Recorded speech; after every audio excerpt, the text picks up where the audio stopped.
पहले मम्मी मुझे दिन भर मोबाइल पे लगे रहने के लिए डांटती रहती थी। अब मैंने मम्मी को भी एक नया मोबाइल पकड़ा दिया। नतीजा ये, अब मम्मी खुद दिन भर मोबाइल में लगी रहती है। बड़े बड़े फिल्म थिएटर में 5 रुपए के मक्के के दानों को 150 रुपए में पॉपकॉर्न बोल के खाने वाले लोग भी आजकल देश की अर्थव्यवस्था पे ज्ञान देते फिरते हैं। कुछ तो शर्म करो। सुख तुम्हें उतना ही मिलेगा जितना तुमने पुण्य किया होगा, परंतु शांति उतनी ही मिलेगी जितनी आपकी बीवी की इच्छा होगी।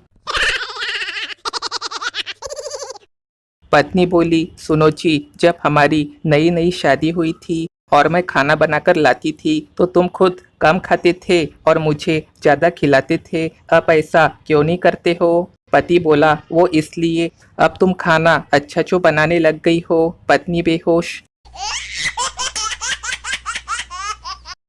जब बस कंडक्टर लौटाने के बाकी पैसे टिकट पे लिख देता है तो पूरे सफ़र का मजा ही खत्म कर देता है। हमारा पूरा ध्यान इसी बात पे रहता है कि कहीं बचे पैसे लेना भूल न जाए। 10 साल बाद एक आदमी जेल से छूटा। मैले गंदे कपड़ों में बहुत थका हुआ घर पहुंचा। घर पहुंचते ही उसकी पत्नी चिल्ला के बोली, इतनी देर से कहाँ घूम रहे थे? आपकी रिहाई तो 2 घंटे पहले ही हो गई थी ना। फिर बेचारा वो आदमी वापस जेल चला गया।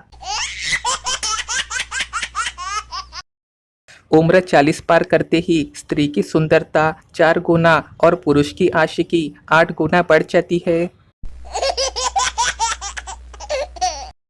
बॉलीवुड फिल्मों में ही ऐसा होता है। ठोकर लगने पे दूसरे की बाहों में गिर जाते हैं। यहाँ तो ठोकर लगने पे पूरे मुंह पर मिट्टी पूछ जाती है और घुटने छिल जाते हैं। एक दिन मैथ्स के मास्टर से मिलना है और पूछना है, सर आपने जो साइन थीटा और कॉस थीटा पढ़ाया था उसे आखिर इस्तेमाल करना कहाँ है?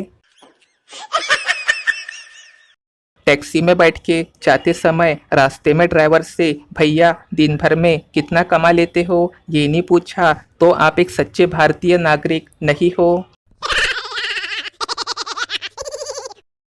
मेहमान आए, उनसे पूछा क्या लेंगे, ठंडा या गरम? वो बोले दोनों ले आओ। हम भी ठहरे अच्छे से मेहमान नवाजी करने वाले। सीधा चाय में बर्फ डाल के दे दी। हमसे होशियारी करने चले थे।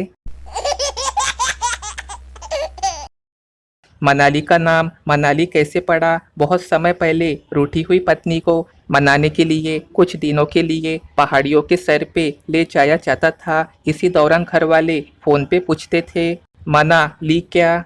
धीरे धीरे उस हिल स्टेशन का नाम ही मनाली पड़ गया।